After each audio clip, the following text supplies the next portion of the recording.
She whispered the Vampire King's legend to calm his restless twins, not knowing their father stood in the doorway. Both children froze mid-fidget. What she didn't know, every word she spoke was true, and the Vampire King had been searching 3 centuries for someone who remembered his real story. The rain drummed against the apartment window like fingertips on glass, as Elena Martinez smoothed the worn quilt over 7-year-old Mira's restless form. The child's amber eyes tracked every shadow in the dim room, her twin brother Adrian fidgeting beside her with the nervous energy that had plagued both children for weeks. Their cramped studio apartment felt smaller tonight, the walls pressing in with the weight of unpaid bills and unanswered questions that Elena couldn't dodge much longer. "Where's Daddy?" they asked every night. "Why doesn't he visit? Why do we look different from the other kids at school?" Elena's throat tightened as she settled on the edge of their shared bed, her librarian's salary barely covering rent, let alone the therapy sessions she suspected they needed but couldn't afford. The twins had always been unusual, too quiet, too observant, with those strange golden eyes that seemed to glow in certain light. Tonight their restlessness felt different, charged with an electricity that made the hairs on Elena's arms stand on end. Mira sat up suddenly, her small hand clutching Elena's wrist with surprising strength. "Tell us about our father," she whispered, her voice carrying an odd formality for a child. Adrian nodded, his own amber gaze fixed on Elena with an intensity that made her stomach flutter. "Not the sad story about Mommy dying," Mira continued. "Tell us about him, about who he really was." Elena's mind raced, searching for words that might calm them without adding to the mythology she'd already built around Carmen's mysterious lover. Her sister had died in childbirth, leaving behind only fragments of a passionate romance with a man she'd described as royalty from another world. Elena had assumed it was metaphorical, the kind of poetic language Carmen used when she was deep in her historical research. But tonight, with storm clouds gathering and the twins' eyes reflecting light that didn't exist, Elena found herself reaching for something deeper.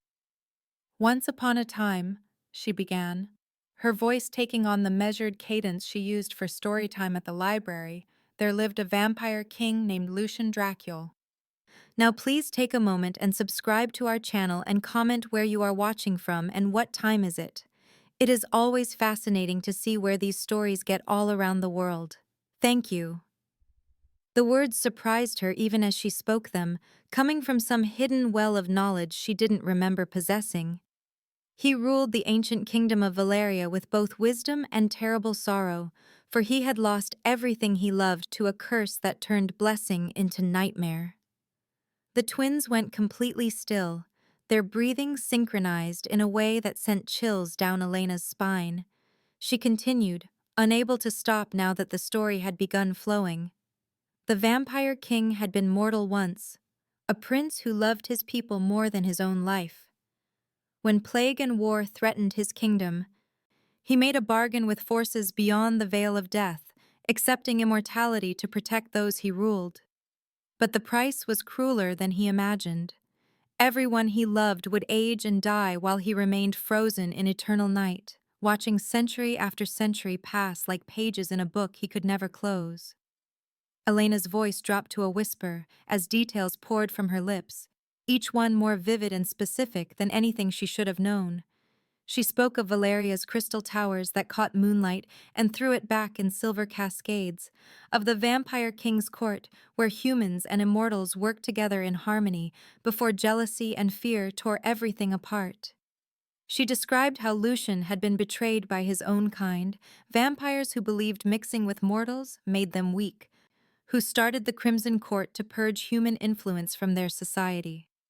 The twins' eyes never left her face as she painted the picture of a lonely king wandering through centuries, searching not for power or blood, but for someone who could remember the truth of what he'd lost, someone who could see past the monster legends painted him as and recognize the man who had sacrificed everything for love.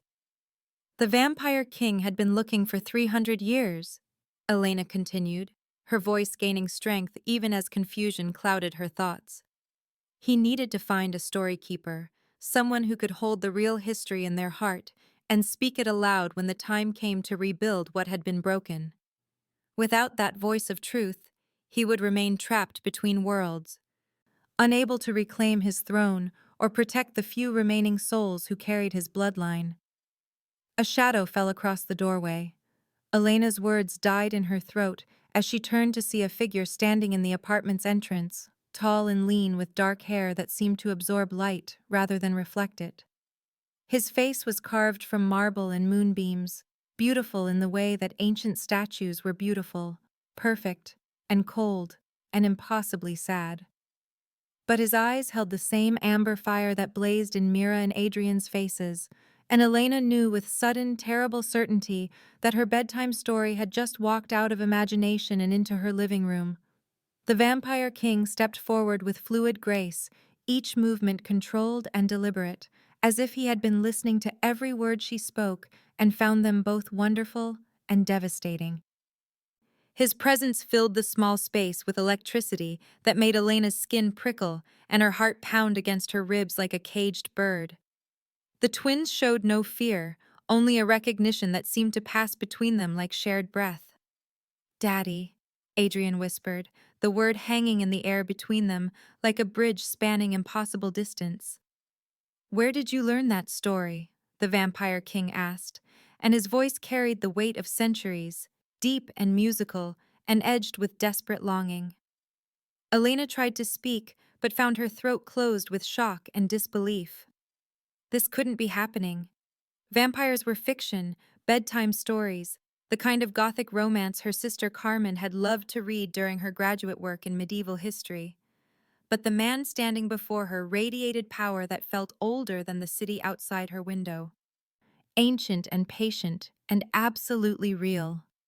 Every detail Elena had spoken was reflected in his face, from the sorrow that lined his features to the regal bearing that made her studio apartment feel like a throne room. "You spoke of Valeria," he continued, taking another step closer, but careful not to crowd her space. "You knew the true name of my kingdom, the real reason for my transformation. You described the crystal towers as if you had walked their halls yourself." His amber eyes searched her face with an intensity that made Elena feel transparent, as if he could read secrets written in her bones. No mortal alive should possess that knowledge. The libraries burned centuries ago. The survivors of my court swore blood oaths never to speak of what was lost. So tell me, Storykeeper, how do you remember what even I sometimes struggle to recall? Elena's mind reeled as impossible implications crashed over her like waves. The twins sat perfectly still beside her, watching this exchange with the solemn attention of children who had been waiting their entire lives for this moment. Their amber eyes, so much like his, seemed to glow brighter in the presence of their father, as if some sleeping power was finally stirring to life. "I don't know," Elena managed to whisper, her voice barely audible above the rain still drumming against the window. The words came from somewhere else, like someone was telling me what to say." The Vampire King's expression shifted from suspicion to wonder to something that might have been hope if it weren't tinged with such profound grief. He knelt beside the bed, bringing himself to eye level with Elena and the twins. His movement graceful despite the obvious emotion warring in his features. "You are Elena Martinez," he said, and it wasn't a question. "Your sister Carmen spoke of you often during our brief time together. She said you possessed the same gift that drew me to her, the ability to touch the old stories and make them live again." Elena's heart stuttered at the mention of her sister, the woman who had died bringing these impossible children into the world. Carmen had never spoken of any lover, had taken her secrets to the grave along with an explanation for the twins' unusual nature. But now Elena remembered fragments of her sister's research, late nights spent poring over obscure manuscripts and muttering about bloodlines that shouldn't exist. About kings who walked between worlds and the women who loved them enough to die for their children's safety. The Vampire King reached out slowly, giving Elena time to pull away, and touched her hand with fingers that felt like marble warmed by moonlight. The moment his skin met hers, images flooded her mind, vivid and immediate, as if she were living someone else's memories. She saw Carmen in a candlelit library, her dark hair falling across ancient texts as she traced genealogies that connected mortal families to immortal bloodlines. She saw the vampire king as he had been 3 centuries ago, younger in face but older in sorrow, offering Carmen knowledge in exchange for her help in finding others who carried the Storykeeper gift. She saw their love affair, brief and burning bright as a falling star, two souls recognizing each other across the impossible gulf between mortal and eternal. And she saw Carmen's final choice, using forbidden magic to hide her children's true nature, erasing Elena's memories of their supernatural heritage to keep them safe from the vampires who would kill them for the crime of existing between worlds. "Mira and Adrian are my children," the vampire king said, his voice rough with emotion held too long in check. "But they are also yours now, bound to you by blood magic that your sister wove in her final moments. She made you their mother in every way that matters, gave you the gift to protect them when I could not." Elena looked at the twins, seeing them clearly for the first time in 7 years. The way they moved too quickly when they thought she wasn't watching. The way they seemed to understand conversations happening 3 rooms away. The way they never got sick, never seemed to truly sleep, never left her side for longer than absolutely necessary. They had been protecting her as much as she had been caring for them, 2 supernatural children pretending to be human for their adoptive mother's peace of mind. The vampire king rose to his feet, ancient power radiating from him like heat from a forge. "Your story tonight awakened something in them," he said, gesturing to where Mira's eyes now glowed with steady amber light. "Their vampire heritage is asserting itself ahead of schedule. They will need guidance I cannot provide while remaining hidden, and you will need protection from those who would use your gift against us." Elena felt the weight of destiny settling on her shoulders like a mantle she had never asked to wear. Outside, the storm was growing stronger, rain lashing the windows with increasing fury. But inside their small apartment, 3 pairs of amber eyes watched her with identical expressions of hope and desperate need. Whatever happened next, Elena realized, the bedtime stories were over. The real adventure was just beginning. Elena's hands trembled as she sorted returned books Monday morning, her mind still reeling from the impossible encounter 3 nights before. The Riverside Public Library felt different now, charged with an undercurrent of energy that made her skin prickle and her teeth ache. She had called in sick the previous 2 days, unable to face the mundane routine of checking out romance novels and helping college students with research while processing the revelation that vampires were real and she was somehow connected to their ancient politics. But staying home with the twins had become equally impossible as their newfound abilities manifested with increasing intensity. Mira had spent Sunday morning reciting conversations from 3 apartments down, her 7-year-old voice perfectly mimicking Mrs. Chen's argument with her landlord about the broken heating. Adrian had walked through their bathroom door twice while brushing his teeth, emerging from the hallway wall with toothpaste foam still clinging to his chin and a confused expression that broke Elena's heart. They needed answers she couldn't provide, guidance that required knowledge she was only beginning to understand, and most urgently, they needed to appear normal until she figured out what came next. Elena had hoped that returning to work would restore some semblance of routine, but as she lifted a leather-bound volume of medieval poetry from the returns cart, blood began seeping from between its pages like tears from closed eyes. She dropped the book with a gasp, watching in horror as crimson droplets spattered across the circulation desk and the pages fell open to reveal text that hadn't been there moments before. The familiar English translation of courtly love poems had vanished, replaced by elegant script in a language that looked like Latin, but felt older, more primal. Elena found herself reading without conscious thought, the words flowing through her mind like water finding its course. It spoke of the sanguine prophecy, the foretelling of children born between mortal and immortal worlds, who would either unite the scattered vampire clans under a single crown, or destroy the supernatural realm entirely through their choice to embrace humanity over their darker heritage. The half-blood heirs, it called them, born of love and sacrifice, carrying within their veins the power to reshape the ancient laws that governed the night. Elena's vision blurred as more books began bleeding, their pages revealing hidden texts about vampire courts and political machinations that spanned centuries.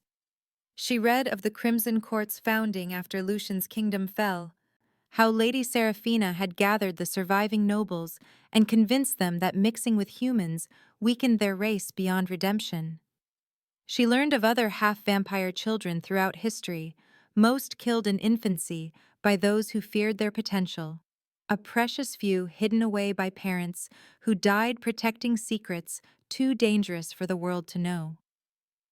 The prophecy spoke of a story keeper who would awaken the ancient bloodline's full power, someone whose voice could speak truth with such force that reality itself would bend to accommodate the words spoken. Elena's breath caught as she realized the texts were describing her, marking her as the catalyst that would force the vampire world to confront its greatest fears and deepest prejudices. A scream from the children's section shattered her concentration.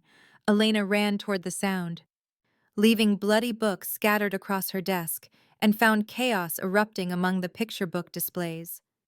Mira stood frozen in the center of the reading circle, her amber eyes wide with terror as she pressed her hands to her temples. "I can hear them all," she whispered, her young voice carrying supernatural resonance that made the fluorescent lights flicker. "Every thought, every secret, everyone in the building is screaming inside my head, and I can't make it stop." Adrian materialized beside his sister, his small form becoming solid after phasing through a bookshelf, his face pale with exhaustion from the effort of controlling powers he didn't understand. The other children in the library had gone silent, their parents gathering them close with instinctive protective fear, though none of them could explain why two 7-year-olds suddenly felt dangerous. Elena reached for the twins but stopped as shadows began moving wrong throughout the library, flowing upward like dark water defying gravity. Lucian emerged from the deepest shadow near the rare books collection, his presence bringing immediate calm to Mira's psychic distress and stability to Adrian's flickering form. But his face carried grim urgency that made Elena's heart race with fresh terror. "They found us," he said simply, moving with inhuman speed to gather both children against his sides. "The Crimson Court has been tracking the magical resonance since your awakening. They're here." Elena barely had time to process his words before the library's windows exploded inward in a shower of glass and moonlight. 3 figures flowed through the openings like smoke given human form, their movements too fluid and predatory to be mortal. They wore elegant dark clothing that seemed to absorb light, and their faces held the kind of ageless beauty that spoke of centuries spent perfecting the art of supernatural seduction. But their eyes burned with red fire, and when they smiled, Elena saw fangs designed for tearing, rather than the delicate puncture wounds of romantic fiction. The Crimson Court assassins moved with coordinated precision that spoke of long practice hunting their prey. The first went for Elena, recognizing her as the key to the twins' power, while the other two flanked Lucian with silver weapons that gleamed with more than natural sharpness. But they had underestimated their quarry's desperation and the protective fury of a father who had already lost too much to supernatural politics. Lucian became something beyond human comprehension, his form shifting between solid flesh and living shadow as he met the assassin's attack. He moved like liquid darkness, flowing around their strikes with impossible grace, while his own counterattacks found their marks with surgical precision. Elena watched in fascination and horror as he fought not like a brawler, but like a dancer, each movement calculated and beautiful and utterly lethal. The assassin reaching for Elena found her hands full of scrolls that materialized from nowhere, ancient parchments that blazed with golden light when her fingers touched them.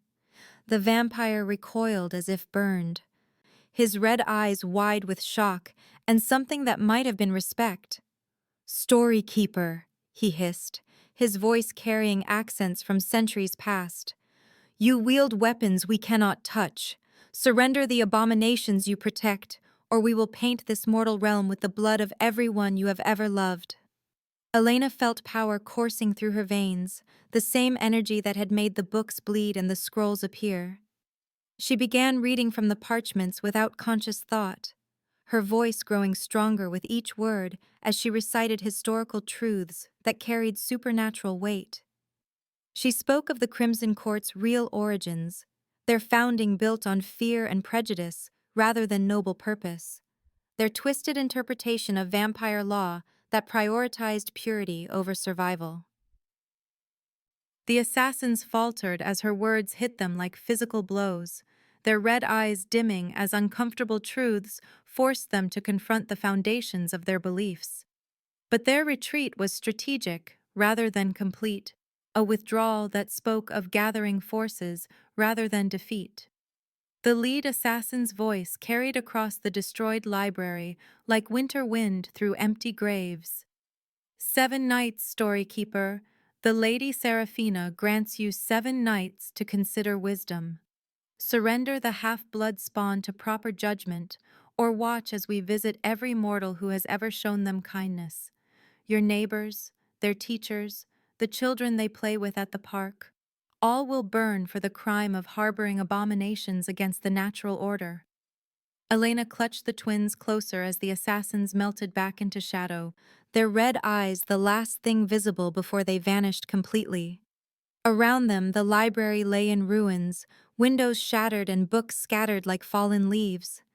She knew that explaining this destruction to her supervisor would be impossible, that her normal life had just ended as definitively as if she had died and been reborn. But the scrolls in her hands still glowed with warm light, and the twins' amber eyes reflected that same golden fire. And Elena realized that maybe normal had always been an illusion anyway. Lucian gathered his makeshift family with gentle urgency, his battle-fierce expression softening as he touched each of them to ensure they were unharmed. "We cannot remain here," he said, his voice carrying the weight of centuries spent protecting what he loved from those who would destroy it. "The sanctuary calls, and there are truths you must learn before our enemies return in greater numbers."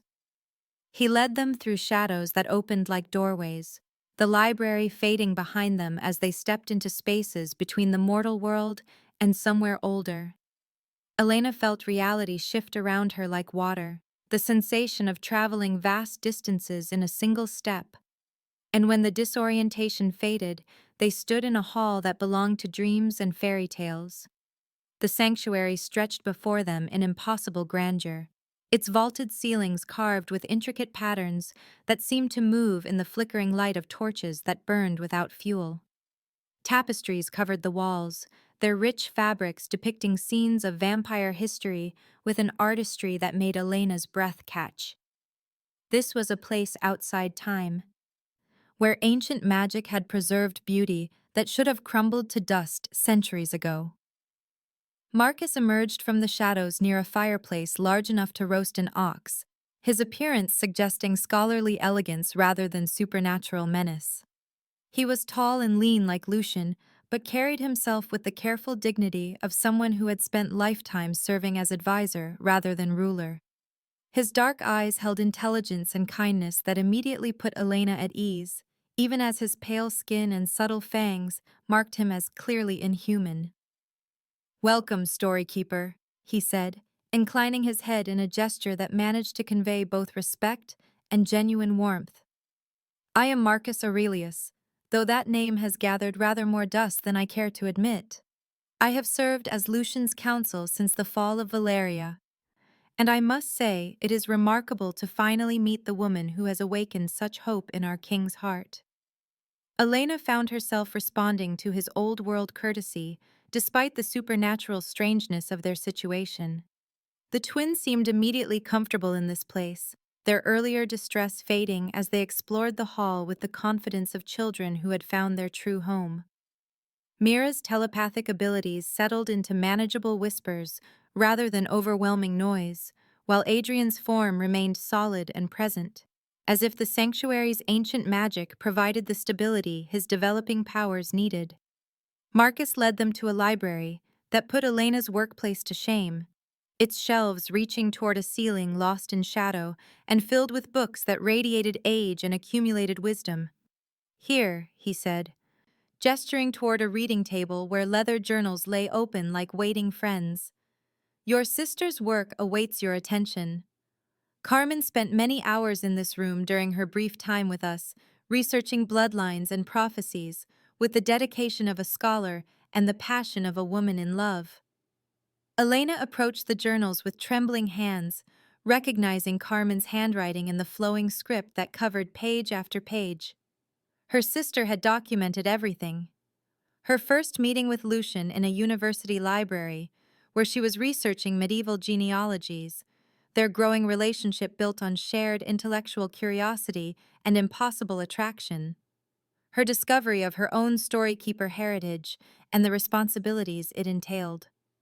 Carmen had known about the twins' dual nature from the moment of conception, had spent her pregnancy researching ways to protect children who would be born between worlds.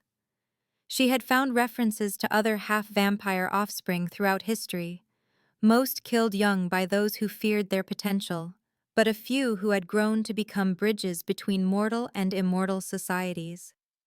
Her final entries spoke of love and sacrifice, of choosing to use forbidden magic that would preserve her children's lives at the cost of her own, binding them to Elena through blood and spirit to ensure they would be raised by someone capable of understanding their unique needs. Elena's eyes blurred with tears as she read her sister's final words, a letter addressed to her with instructions she was never meant to read unless the supernatural world came calling. "My dearest Elena," Carmen had written, "if you are reading this, then the magic I wove has awakened and our greatest fears have come to pass. The twins are not just my children, but yours as well, bound to you by love and choice and the ancient power that flows through our bloodline. They will need guidance only you can provide, protection only a storykeeper can offer. Trust Lucian, for his love is real and his sacrifice greater than any mortal could imagine. The children you have raised with such devotion are the key to healing wounds that have festered for centuries, but they are also in terrible danger from those who prefer the darkness of division to the light of unity. Be their mother, their guardian, their bridge to both worlds they must learn to call home." Elena looked up from the journals to find Lucian watching her with an expression that mixed hope with fear, love with desperate longing. The twins had found a chess set carved from what looked like moonstone and obsidian, their heads bent together as they puzzled out the movement of pieces shaped like creatures from supernatural mythology. Everything felt both impossible and inevitable, as if her entire life had been leading toward this moment of choice between the safety of ignorance and the danger of truth. Marcus cleared his throat gently, drawing her attention to the windows that showed not the city they had left behind, but a view of mountains and forests that existed in some other realm entirely. "The Crimson Court will not honor their promised 7 nights," he said, his voice gentle but urgent. "Lady Seraphina's hatred of the half-blood children burns too hot for patience. She will come with the full force of the conclave of elders, ancient vampires who have ruled from shadow for longer than most mortal civilizations have existed. They fear what the twins represent, the possibility that vampire society might evolve beyond the rigid hierarchies that have governed our kind since the fall of the great kingdoms." Elena felt the weight of destiny settling more heavily on her shoulders with each revelation, but also a growing sense of purpose that surprised her with its clarity. She had spent her adult life caring for others, first her sister during Carmen's research obsession and final illness, then the twins with their mysterious needs and unusual development. Now she understood that every choice had been preparing her for this role, shaping her into someone capable of standing between two worlds and speaking truth that could reshape both. The sanctuary felt like home in a way her cramped apartment never had, and watching Lucian interact with his children filled her heart with an emotion she was afraid to name. Outside, supernatural forces were gathering to tear apart everything she was learning to love, but here in this place between worlds, Elena Martinez began to understand that some stories were worth fighting for, no matter the cost. The twins looked up from their game, amber eyes bright with intelligence and trust, and Elena knew that whatever came next, she would face it as their mother in every way that mattered. The transformation from librarian to story keeper was complete, and the real battle for their family's future was about to begin. Elena's hands trembled as she faced Lucian in the sanctuary's ancient library, Seraphina's poisonous words still echoing in her mind, like shards of broken glass. The Vampire King stood among towering shelves filled with texts that predated human civilization, his amber eyes reflecting centuries of guilt and longing as Elena demanded the truth about Carmen, about the prophecy, about everything that had led them to this moment of reckoning. "Tell me she was wrong," Elena whispered, her voice barely audible above the distant rumble of thunder that seemed to shake the very foundations of their hidden refuge. "Tell me you didn't seek out my sister like some prize to be won, some vessel for your bloodline." Lucian's silence stretched between them like a chasm, and Elena felt something inside her chest begin to crack under the weight of understanding. The ancient books surrounding them seemed to pulse with sympathetic energy, their leather bindings whispering secrets that Elena's newly awakened powers could almost grasp. When Lucian finally spoke, his voice carried the weight of 3 centuries of regret. "Seraphina spoke truth, but not the whole truth," he said, moving closer to Elena with the careful grace of a predator approaching wounded prey. "I did seek a human woman who could bear children with my bloodline, someone whose gifts would allow our offspring to bridge the gap between mortal and immortal worlds. But Carmen was never that woman, Elena. You were." The words hit Elena like physical blows, each syllable reshaping her understanding of reality in ways that made her head spin and her knees threaten to buckle. She gripped the edge of an ancient reading table, its surface worn smooth by countless hands that had sought knowledge in these same halls, and tried to process the impossible implications of what Lucian was telling her. "The prophecy speaks of a story keeper," he continued, his amber gaze never leaving her face, as he pulled a manuscript from the nearest shelf with movements too fluid to be entirely human. "One who could remember and speak the true history of our kind, whose children would unite two worlds that have been at war since the first vampire drew breath. Your sister knew of this prophecy because she had dedicated her life to studying the old bloodlines, the connections between human families and the supernatural world they had forgotten." Elena watched as Lucian opened the ancient text, its pages crackling with age and power, revealing illuminated scripts that seemed to move and shift in the candlelight. She saw images of women with dark hair and determined eyes, each one accompanied by flowing text in languages that predated Latin, and felt a chill of recognition as she realized the faces bore an unmistakable resemblance to her own family line. "Carmen discovered that you carried the Storykeeper gift while researching our family histories," Lucian said, his finger tracing genealogical charts that connected Elena's maternal lineage to a dozen supernatural bloodlines across centuries. "She knew that I would come for you eventually, drawn by the same power that had called me to study these archives, and she could not bear the thought of you being forced into a destiny you had not chosen." Elena's vision blurred as tears gathered in her eyes, threatening to spill over as the full scope of her sister's sacrifice began to reveal itself. Carmen had always been the protector, the older sister who stood between Elena and every possible harm, but this went beyond anything Elena could have imagined. "So she took my place," Elena whispered, understanding flooding through her like ice water in her veins. "She used magic to make herself the target instead of me."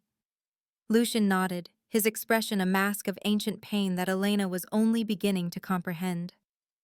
Carmen employed forbidden magic that should have killed her instantly, he said, his voice rough with emotion that he had suppressed for too long.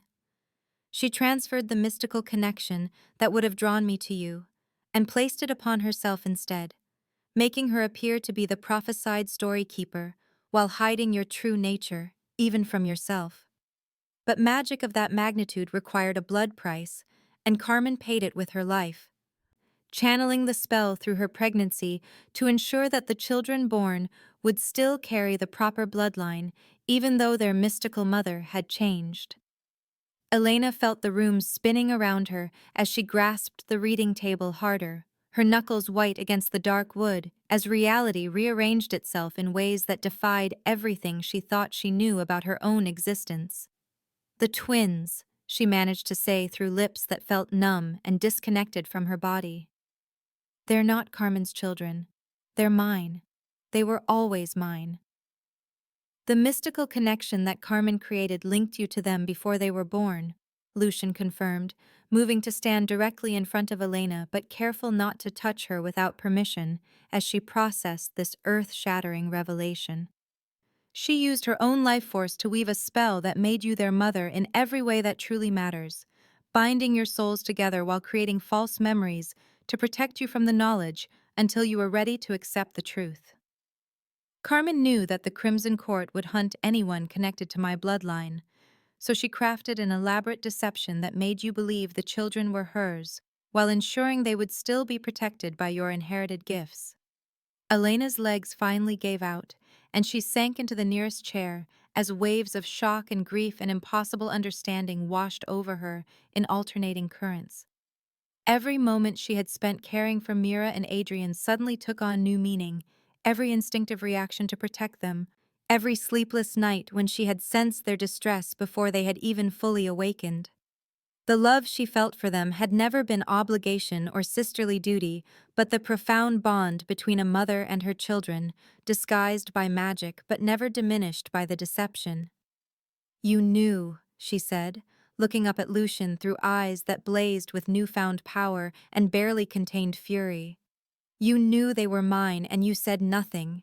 You let me believe for 7 years that I was just their aunt, that Carmen was their real mother, that I was just a substitute taking care of orphaned children."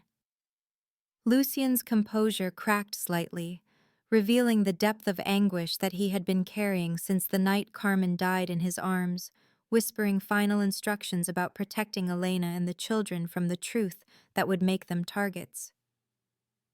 "I could not speak it until your power awakened fully," he said, his voice breaking with the weight of centuries of forced silence. "Carmen's spell contained compulsions that prevented anyone who knew the truth from revealing it prematurely, magical safeguards designed to protect you until you were strong enough to handle the knowledge and defend yourself against those who would use it against you. The spell began weakening when you told the Vampire King's story to the children, when your story keeper gifts finally surfaced after years of dormancy, and now that you can access the old magic yourself, the compulsions no longer hold power over me." A sound from the doorway made them both turn to see Mira and Adrian standing in the entrance to the library, their amber eyes glowing with supernatural awareness as they watched the conversation unfold with expressions far too mature for 7-year-old children.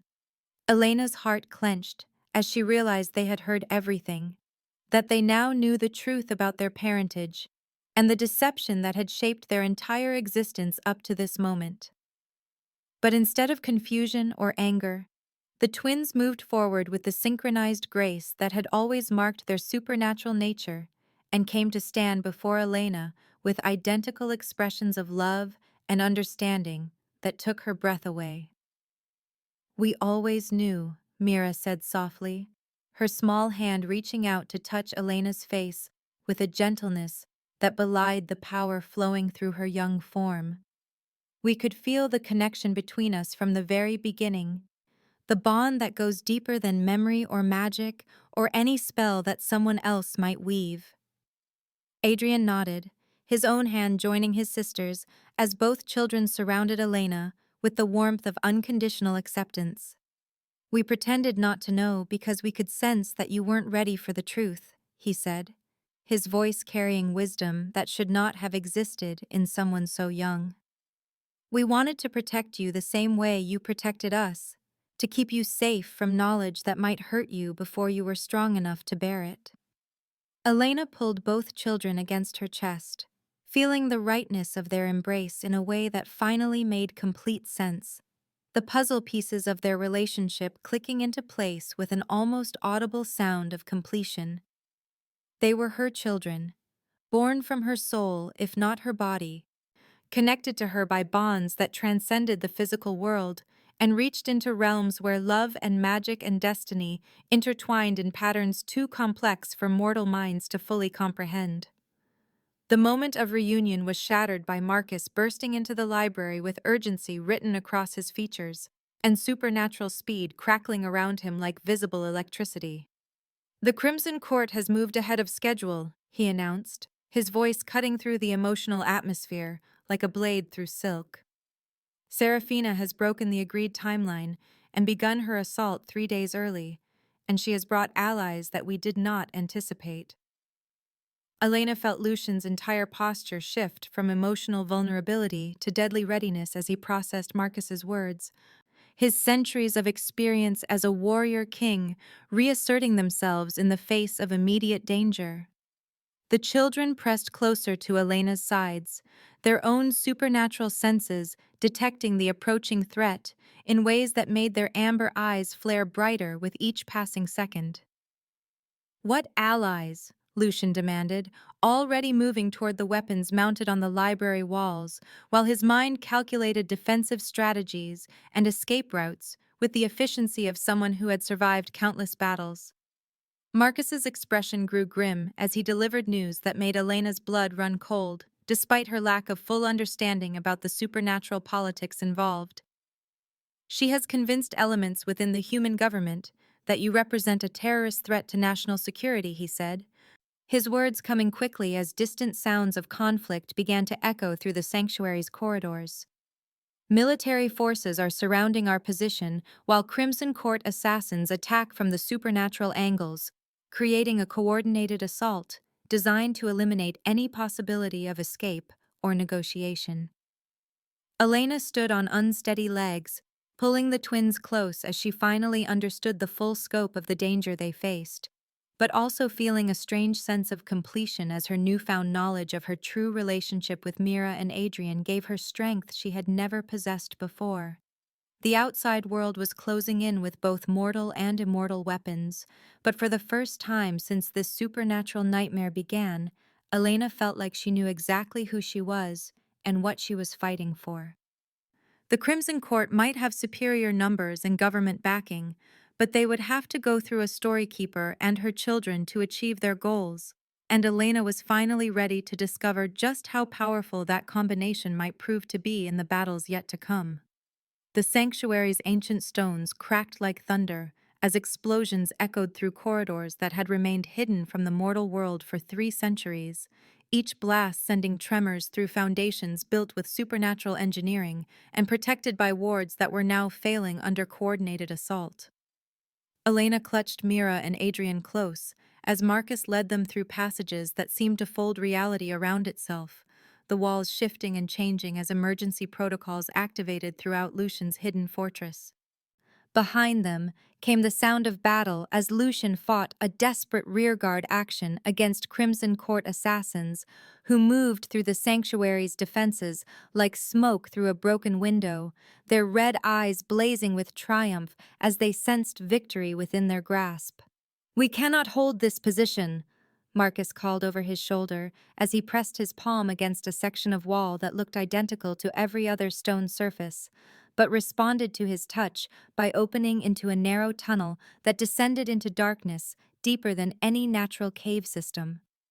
The ancient protections are keyed to Lucian's bloodline, but they were never designed to withstand simultaneous assault from supernatural and military forces using coordinated intelligence about our defensive capabilities.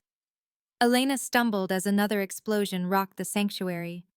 this one close enough to shower them with dust and debris that sparkled with residual magic, and she realized with growing horror that their enemies possessed detailed knowledge about the fortress's construction and vulnerabilities.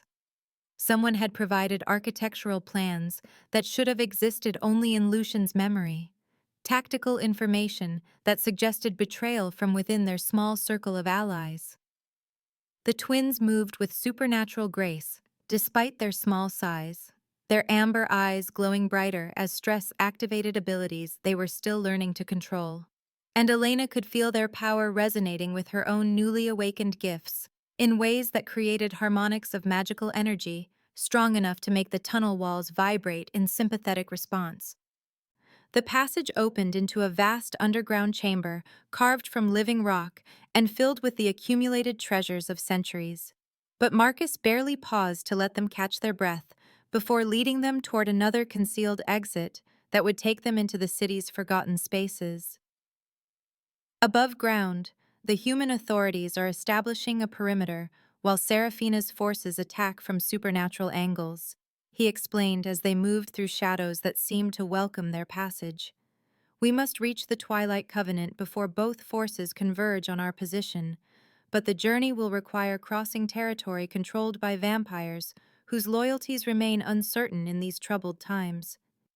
Elena had never heard of the Twilight Covenant, but Lucian emerged from the tunnel behind them with blood on his clothes and grim satisfaction in his expression that suggested their pursuers had paid a heavy price for their invasion. Dr. Valentina Cross leads vampires who have chosen integration over isolation, he said, his voice carrying the strain of recent combat, but also hope that Elena hadn't heard since this nightmare began.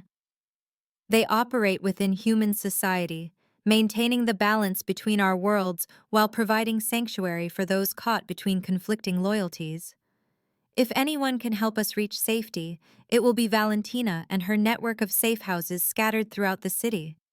The underground journey took them through spaces that existed in the margins of urban infrastructure, forgotten maintenance tunnels and abandoned subway lines that had been claimed by supernatural inhabitants who preferred the darkness to the complications of surface existence.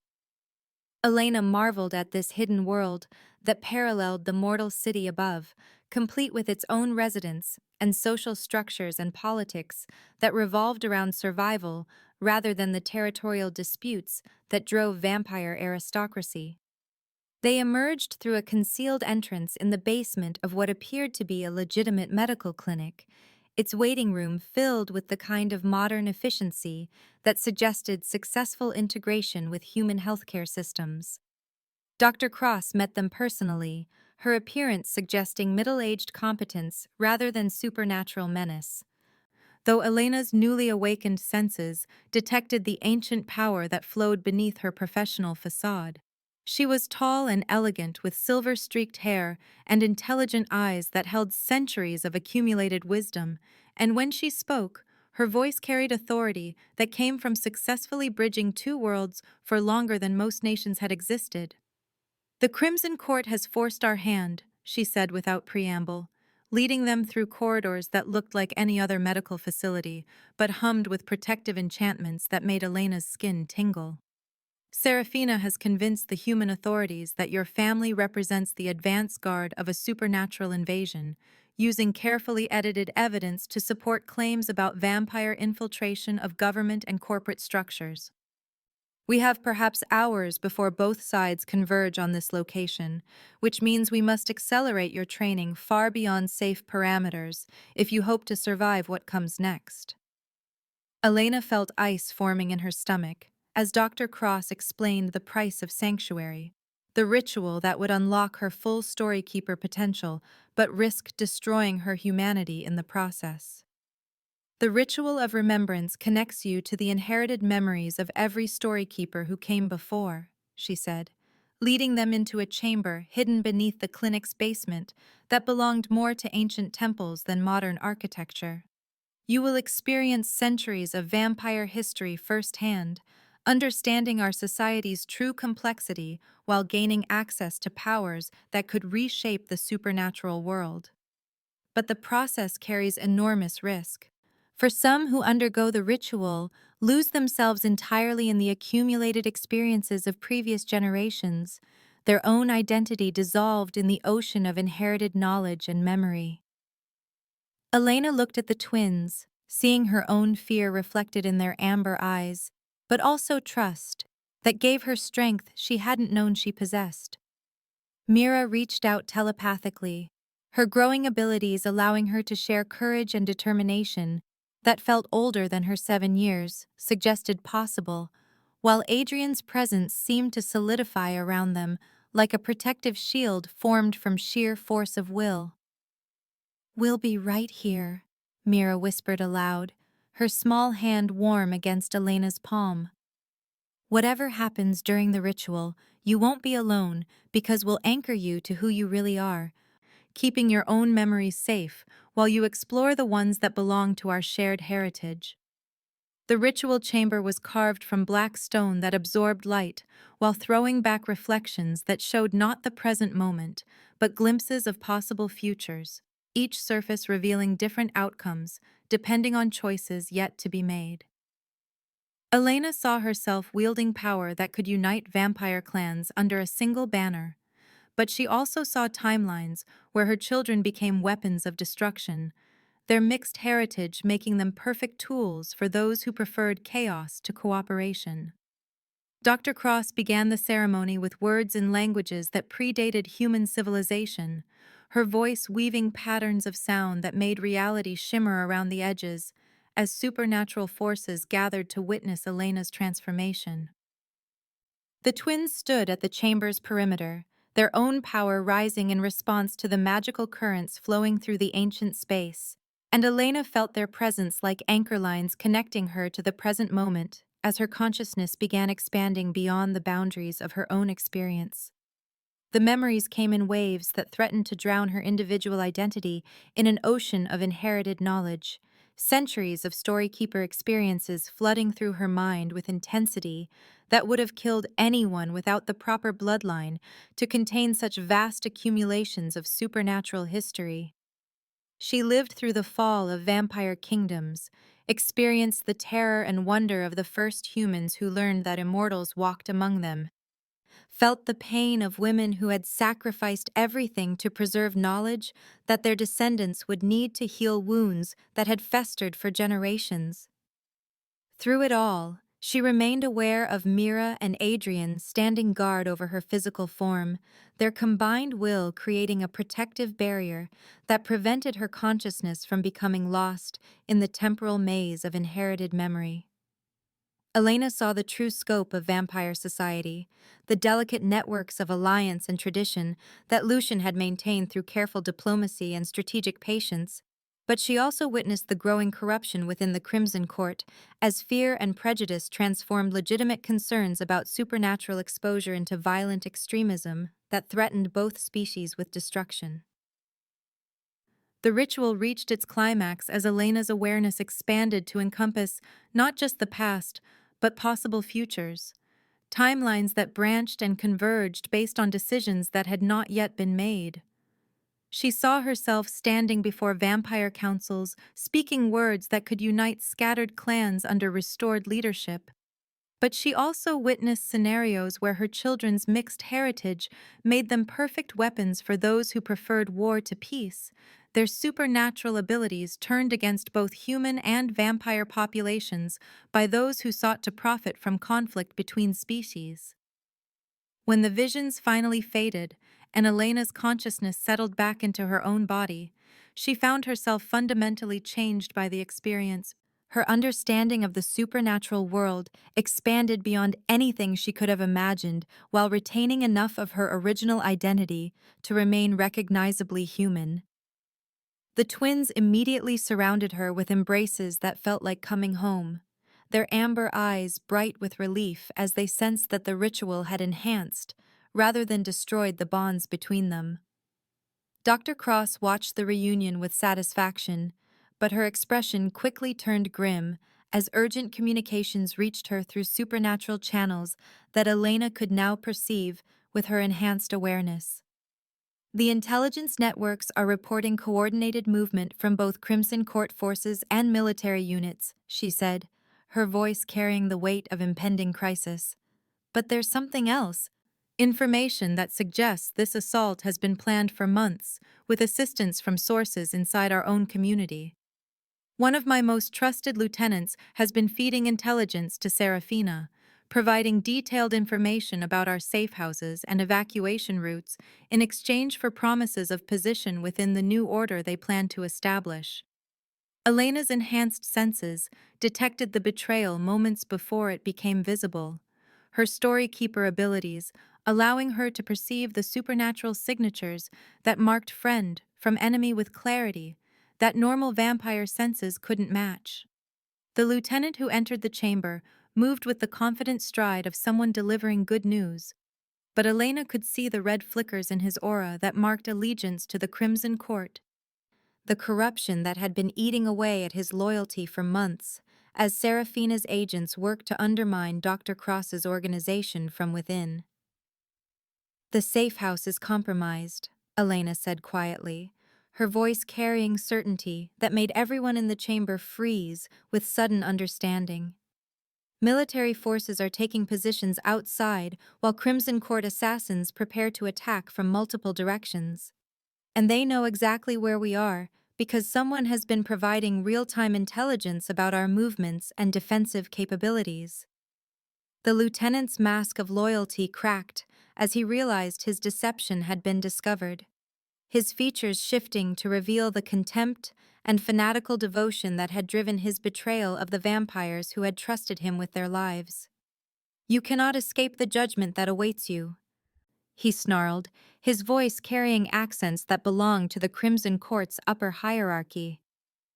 "Lady Serafina offers redemption to those wise enough to embrace the ancient ways. But abominations like your mixed-blood spawn deserve only extinction for the crime of existing between worlds that should remain forever separate."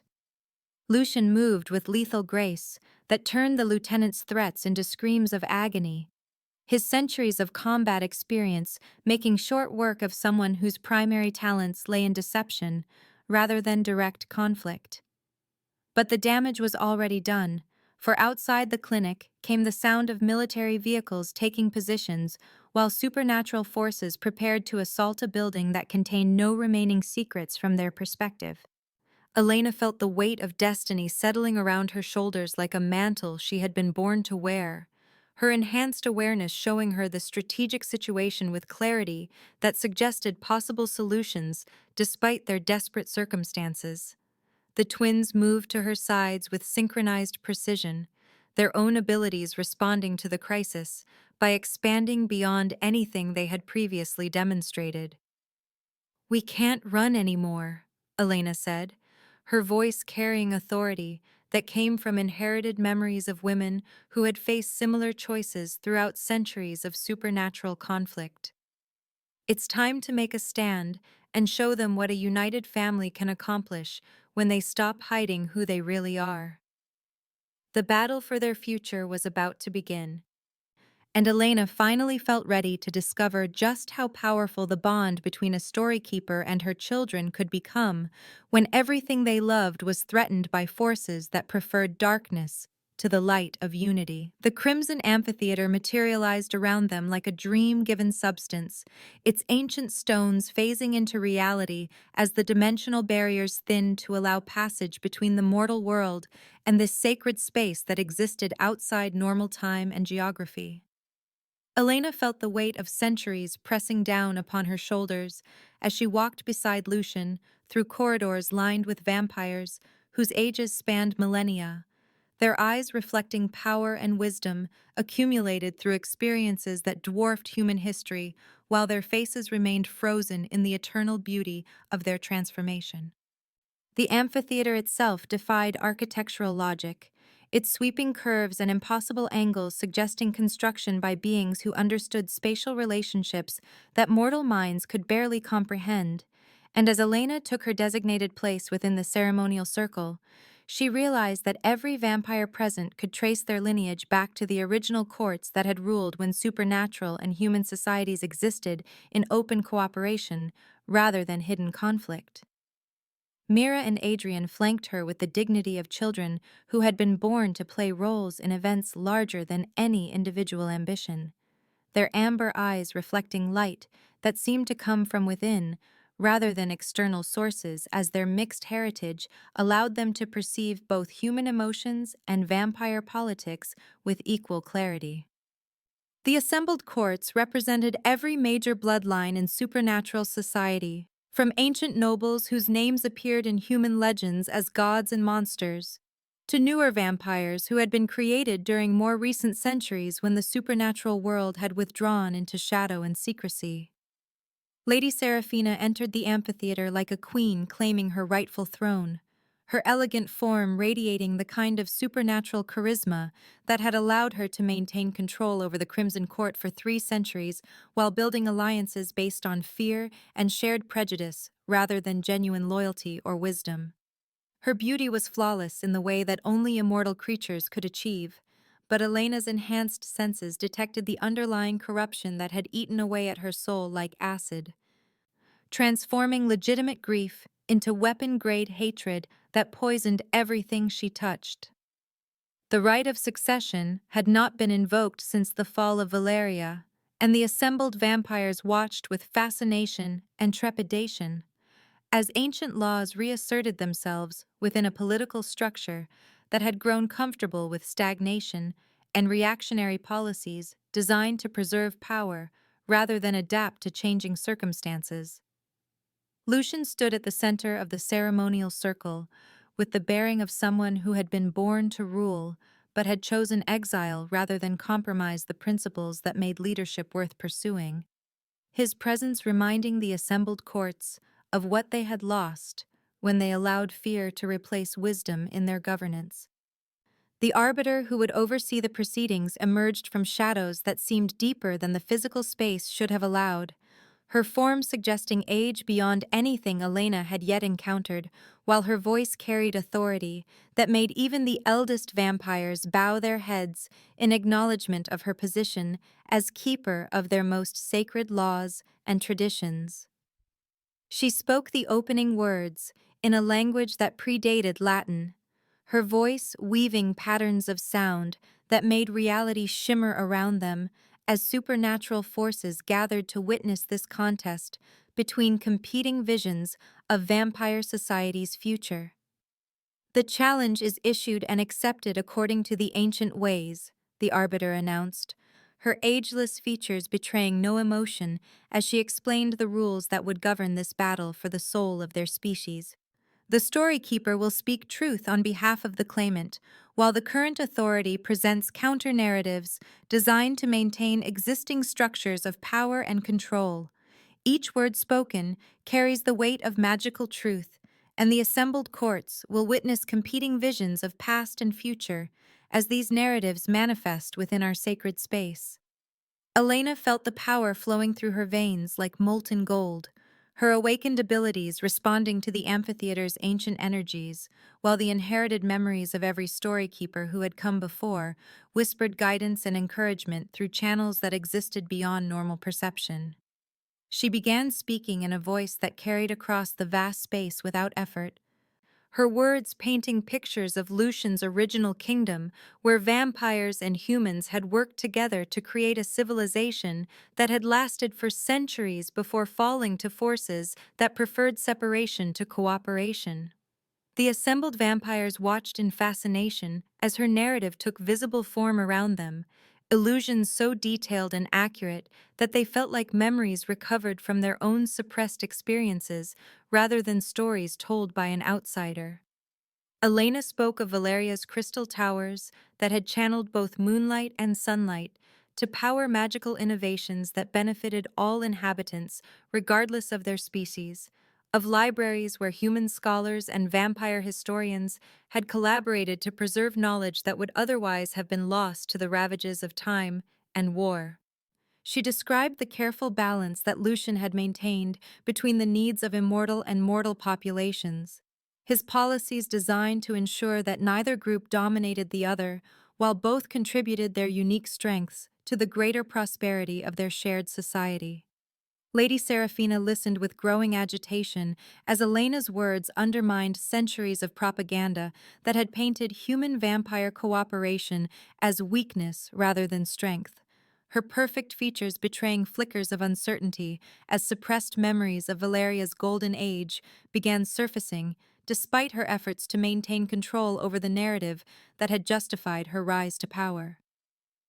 When Elena paused to allow the visions to settle in the minds of the assembled courts, Seraphina rose with fluid grace and began weaving her own version of events, her voice carrying supernatural persuasion that had convinced generations of vampires to follow her into increasingly extremist positions regarding human relations. She spoke of betrayal and abandonment, painting Lucian as a ruler who had prioritized human approval over vampire welfare, whose policies had made their kind vulnerable to the crusades and witch hunts that had driven them into hiding for centuries. Her words created competing illusions that showed Valeria's fall as the inevitable result of trusting mortals with supernatural secrets, depicting human-vampire cooperation as naive idealism that ignored the fundamental incompatibility between species separated by the basic requirements of predator and prey relationships.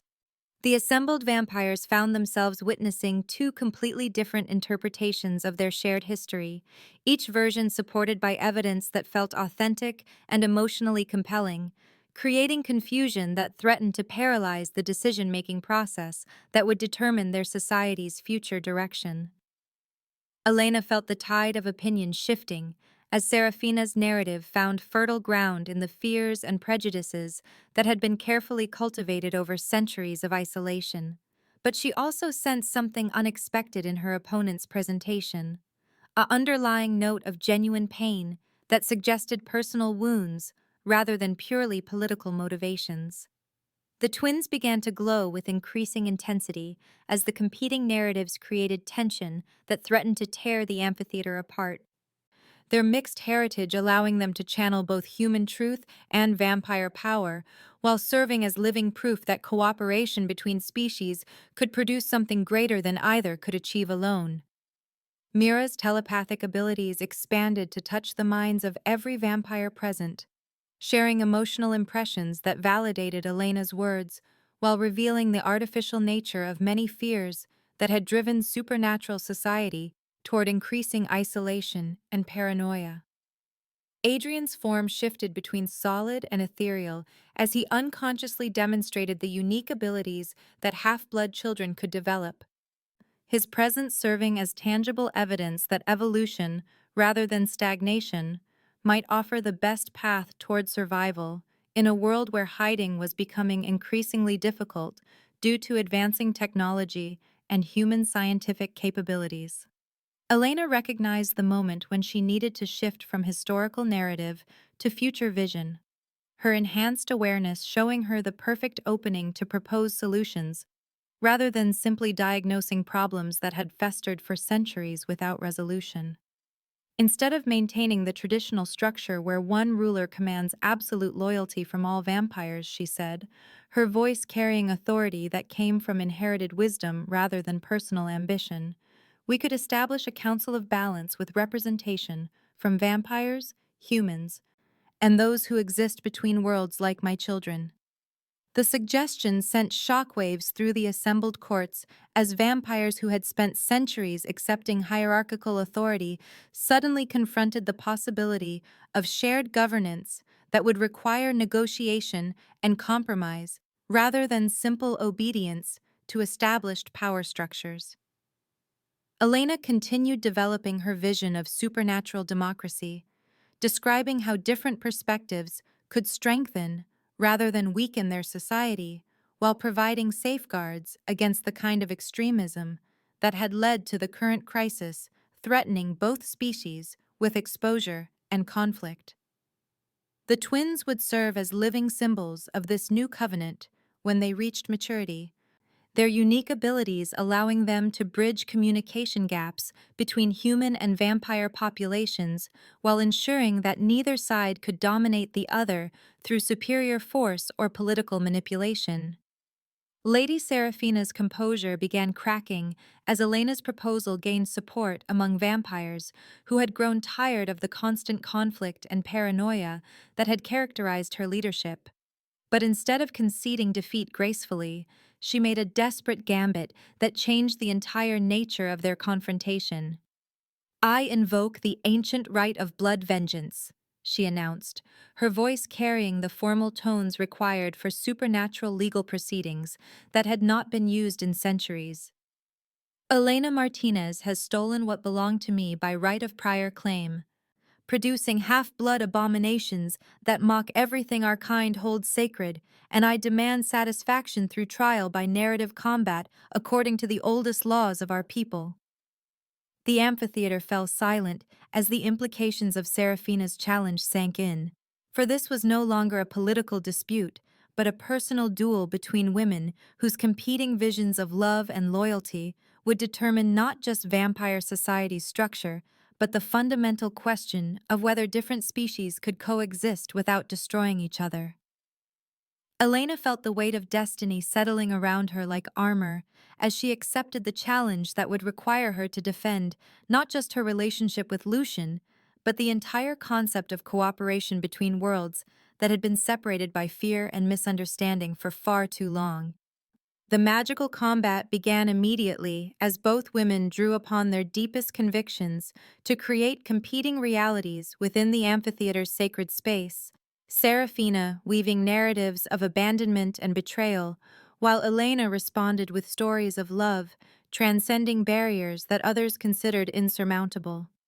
The assembled vampires found themselves witnessing a battle fought with words and will rather than weapons, each participant drawing upon centuries of accumulated emotion to fuel attacks that manifested as shifting illusions, threatening to tear apart the dimensional barriers that kept this space separate from the mortal world. Elena realized during the heat of combat that Seraphina's pain was genuine and ancient, rooted in experiences of loss and isolation that had shaped her worldview in ways that made hatred seem like the only rational response to repeated betrayals throughout her immortal existence. Instead of trying to destroy her opponent's narrative, Elena began incorporating Seraphina's story into her own, acknowledging the real trauma while offering healing through understanding rather than victory through dominance. She spoke of how love could coexist with loyalty to the past, how honoring previous relationships didn't require rejecting new possibilities, how moving forward into uncertain futures didn't demand forgetting the painful experiences that had shaped their understanding of themselves and their place in a world that had not always been kind to those caught between human and supernatural societies. The unexpected compassion broke through defenses that Seraphina had maintained for centuries, forcing her to confront suppressed grief that had been transformed into weapon-grade anger rather than processed through the healing that genuine mourning required. In a moment of stunning vulnerability that shocked every vampire present, she collapsed to her knees as the weight of 300 years of accumulated sorrow finally overwhelmed her carefully constructed facade of invulnerable authority. The assembled courts watched in fascination as their former leader finally allowed herself to mourn not just Lucian's lost love, but the woman she had been before transformation robbed her of the human connections that had given her life meaning. Her tears carrying centuries of loneliness that had been buried beneath political ambition and racial superiority theories that offered structure but no genuine comfort for the losses that immortality inevitably entailed. The vote, when it came, was unanimous in accepting Elena's proposal for shared governance, the vampires present recognizing that their society's survival depended on adaptation rather than rigid adherence to traditions that no longer served their evolving needs in a rapidly changing world. The Crimson Court dissolved that night, its extremist agenda replaced by the Council of Balance that would ensure multiple perspectives shaped policies affecting both human and vampire populations while providing representation for those who existed between worlds, rather than belonging fully to either. Lady Seraphina, stripped of political power but freed from the consuming hatred that had defined her existence for centuries, accepted exile rather than execution, her departure marking the end of an era characterized by fear and the beginning of something unprecedented in supernatural history. A genuine attempt at cooperation between species whose differences had been sources of strength rather than irreconcilable conflicts. 6 months after the dissolution of the Crimson Court and the establishment of the Council of Balance, Elena Martinez stood in the Grand Library of Thornfield Manor, a restored Victorian mansion that now served as both home and headquarters for the most ambitious experiment in supernatural diplomacy that either species had ever attempted. The morning sun streamed through tall windows that no longer needed heavy curtains to protect vampire inhabitants, for the New World Order had brought technological innovations that allowed the undead to move freely during daylight hours through specially treated glass that filtered harmful ultraviolet radiation while preserving the natural illumination that made the mansion feel alive with possibility, rather than haunted by ancient sorrows. Elena ran her fingers along leather-bound volumes that contained the true history of vampire-human relations, each page written in her own hand as she worked to preserve knowledge that had been suppressed, distorted, or lost entirely during centuries of enforced separation between species whose cooperation could have prevented countless tragedies throughout human history. Her role as storykeeper had evolved beyond anything the ancient prophecies had envisioned, transforming from a mystical calling into practical leadership that required diplomatic skills she was still developing alongside supernatural abilities that grew stronger with each passing month as her connection to inherited memories deepened through daily use rather than ritual awakening. The twins had adapted to their new circumstances with the resilience that characterized children who had never known a completely normal existence, though their current challenges involved learning to control abilities that were expanding at rates that sometimes surprised even Lucian with their rapid development and unexpected applications. Mira's telepathic gifts had evolved into something approaching empathic mediation, allowing her to sense the emotional undercurrents that drove supernatural politics, while helping resolve conflicts between vampire factions whose centuries-old grudges threatened to undermine the fragile peace that the Council was working to establish through patient negotiation rather than the authoritarian methods that had characterized previous attempts at supernatural governance. Adrian's phase-shifting abilities made him invaluable as a messenger and scout for the underground networks that connected supernatural communities across multiple continents. His unique capacity to exist between dimensions, allowing him to travel vast distances in minimal time while gathering intelligence about emerging threats or opportunities for expanding the Council's influence into regions where vampire-human cooperation remained theoretical rather than practical reality. The children attended Sterling Academy, a private institution that had been quietly educating supernatural offspring for over a century while maintaining the facade of an exclusive prep school for gifted students whose families valued discretion above conventional academic credentials. Elena had initially worried about the twins' ability to form friendships with children who shared their unusual circumstances, but both Mira and Adrian had thrived in an environment where telekinesis during math class and occasional transparency during dodgeball were considered normal variations rather than dangerous anomalies requiring suppression or medical intervention. Their human connections remained equally important, and weekends often found the family visiting Elena's former colleagues at the Riverside Public Library, where story time had taken on new dimensions now that Elena could weave narratives that sparked genuine magic in young imaginations while maintaining enough plausible deniability to avoid uncomfortable questions from parents who weren't ready to accept that fairy tales might contain more truth than they had previously assumed. Lucian had surprised everyone, including himself, with his adaptation to modern life, his centuries of accumulated knowledge translating into unexpected expertise in digital archiving and database management that made him invaluable to Elena's historical preservation efforts, while allowing him to contribute meaningfully to their shared work without relying solely on supernatural authority that the New World Order was designed to distribute more equitably. He had traded his ancient wardrobe for business casual attire that made him appear like any other successful consultant, though Elena remained fascinated by the way his immortal nature manifested in small details that only someone living closely with him would notice, like the way he never quite seemed to breathe regularly, or how his reflections sometimes appeared a fraction of a second delayed in mirrors, as if reality needed a moment to confirm his presence in spaces designed for mortal inhabitants.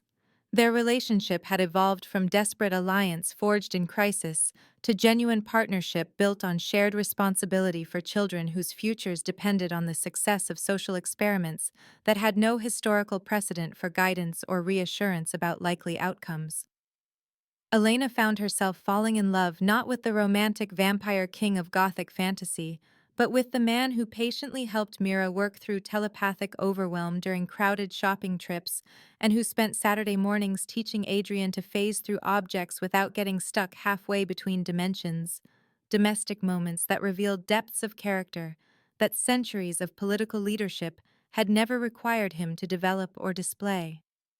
The mansion itself had become a symbol of the new era, its public rooms hosting diplomatic receptions where vampire nobles mingled with human government officials while discussing trade agreements and territorial boundaries with the kind of civilized discourse that would have been impossible during the era when both species viewed the other as existential threats, requiring elimination, rather than potential partners whose different perspectives could strengthen solutions to problems that neither could solve independently. Elena's pregnancy had been confirmed 3 weeks ago, and unlike her mystical connection to the twins, this child had been conceived through conscious choice and mutual desire rather than prophetic manipulation or inherited obligation to perpetuate bloodlines that carried political significance beyond personal happiness. She touched her still flat stomach as she organized historical documents, marveling at the difference between carrying a child who would be born into acceptance rather than secrecy, whose mixed heritage would be celebrated as a bridge between worlds rather than hidden as a dangerous anomaly that could destroy both parents' lives if discovered by those who preferred ancient prejudices to evolving realities.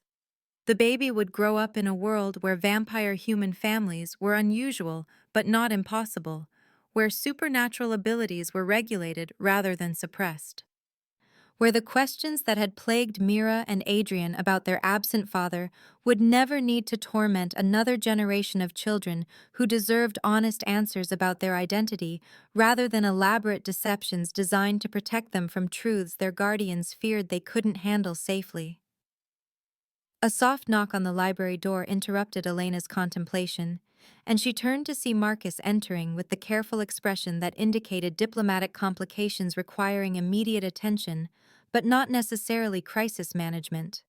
Though the distinction often proved academic when dealing with supernatural politics that could escalate from misunderstanding to bloodshed with alarming speed due to the elevated emotions and ancient grudges that characterized immortal memory. Lady Seraphina has requested an audience, Marcus announced, his tone conveying the careful neutrality he maintained when discussing the former Crimson Court leader, whose exile had been voluntary, but whose potential return carried implications that the Council had been debating through multiple sessions without reaching consensus about appropriate protocols for former enemies, seeking redemption through service rather than punishment through continued banishment. Elena felt a complex mixture of curiosity and apprehension as she processed this unexpected development. Her relationship with Seraphina having evolved from antagonistic to empathetic during their final confrontation, but remaining largely theoretical since they had not spoken directly since the right of succession 6 months earlier. "She's here?" Elena asked, or sending emissaries through established diplomatic channels. "Seraphina herself waits in the receiving hall," Marcus replied, his expression suggesting that the former vampire queen had arrived without advance notice or protective entourage, a gesture of either remarkable trust or desperate circumstances that required personal intervention rather than formal negotiation through intermediaries who might dilute the urgency of whatever situation had brought her back from voluntary exile. She claims to bring intelligence about other vampire bloodlines that have been hiding in fear since the ancient kingdoms fell. Survivors who possess knowledge that could benefit the Council's efforts to establish comprehensive supernatural governance, but who remain reluctant to reveal themselves without assurances that their secrets will be protected rather than exploited by those who might use inherited abilities for personal gain rather than collective benefit. Elena made her way to the receiving hall, her footsteps echoing through corridors lined with portraits of vampire nobility whose names had been lost to deliberate historical suppression during the centuries when acknowledging supernatural aristocracy could have meant death for humans who possessed such dangerous knowledge. Serafina stood near the tall windows that overlooked gardens, designed to bloom year-round through magical cultivation techniques that predated modern horticulture, while providing beauty that served both aesthetic and practical purposes by creating spaces where diplomatic meetings could occur in settings that encouraged cooperation rather than confrontation. The former Crimson Court leader had changed during her months of exile, her appearance retaining the supernatural beauty that marked her immortal nature, while gaining a quality of peace that Elena had never seen during their previous encounters. As if removing herself from political power had allowed her to rediscover aspects of her personality that had been suppressed by centuries of maintaining authority through fear and intimidation rather than inspiration and genuine leadership. Elena, Serafina said, inclining her head in a gesture that conveyed respect without subservience, her voice carrying none of the aggressive certainty that had characterized their previous interactions. I come seeking not redemption, for that must be earned through actions rather than words, but the opportunity to contribute to something larger than the hatred that defined my existence for far too long. During my travels, I have encountered others like myself, vampires whose bloodlines trace back to the original kingdoms, but who have spent centuries hiding from both human and supernatural society due to abilities that mark them as dangerous, even by our standards. Elena listened as Serafina described ancient vampire families whose inherited gifts included prophecy, elemental manipulation, and temporal perception, abilities so powerful that their possessors had chosen complete isolation rather than risk discovery by those who might seek to control or eliminate them, depending on whether they viewed such capabilities as weapons to be wielded or threats to be neutralized. These survivors possess knowledge that could revolutionize the Council's understanding of supernatural capabilities, but they will only reveal themselves to a storykeeper whose reputation for protecting truth rather than exploiting it has reached even the most remote corners of our hidden world. Elena realized that Serafina was offering her the chance to expand the Council's influence while fulfilling the original purpose of her inherited role. Using her abilities to preserve knowledge that could be lost forever if these ancient bloodlines chose continued hiding over tentative cooperation with a supernatural government that was still proving its commitment to protection rather than exploitation of unusual gifts. The offer carried obvious risks. For vampires whose abilities exceeded normal supernatural parameters, might prove difficult to integrate into a society that was still adjusting to the existence of basic telepathy and phase shifting. But Elena's enhanced intuition suggested that these hidden survivors might represent the key to preventing future conflicts between species whose capabilities would only grow more apparent as technology made concealment increasingly difficult. That evening, Elena found herself in the twins' bedroom, the familiar ritual of bedtime stories taking on new dimensions as she wove narratives that reflected their current reality rather than distant legends whose truth had seemed impossibly remote just months earlier. Mira and Adrian listened with the attention of children who understood that their family's story was still being written, their amber eyes reflecting intelligence that grew more sophisticated with each passing day as their supernatural heritage continued manifesting in ways that required constant adaptation of their understanding about their place in both human and vampire societies. Tonight she told them about brave children who helped their parents build bridges between different worlds, about families who chose love over fear, even when the future remained uncertain, about adventures that awaited them in a reality where differences were celebrated rather than hidden, and where their unique abilities made them valuable rather than dangerous to those around them. Baby Carmen slept peacefully in her crib nearby, unaware that her very existence represented hope for a future where vampire human children would be accepted as natural variations rather than supernatural anomalies. Her mixed heritage a source of pride rather than secrecy for parents who had learned that some love stories required rewriting entire social structures to accommodate their happy endings. Lucian appeared in the doorway as Elena finished her tale, no longer lurking in shadows, but standing openly in light that welcomed his presence while highlighting the contentment that had replaced the ancient pain in his features. His transformation from lonely vampire king to devoted family man, proving that even immortal hearts could heal, given enough time and the right circumstances for growth. Their hands found each other as they stood watching their children sleep. 3 generations of impossible love, demonstrating that some stories were worth every sacrifice required to bring them into existence. Every challenge overcome to protect their continuation. Every word spent preserving their truth for future generations who would face their own choices about whether to embrace fear or choose hope when confronted with differences they didn't immediately understand.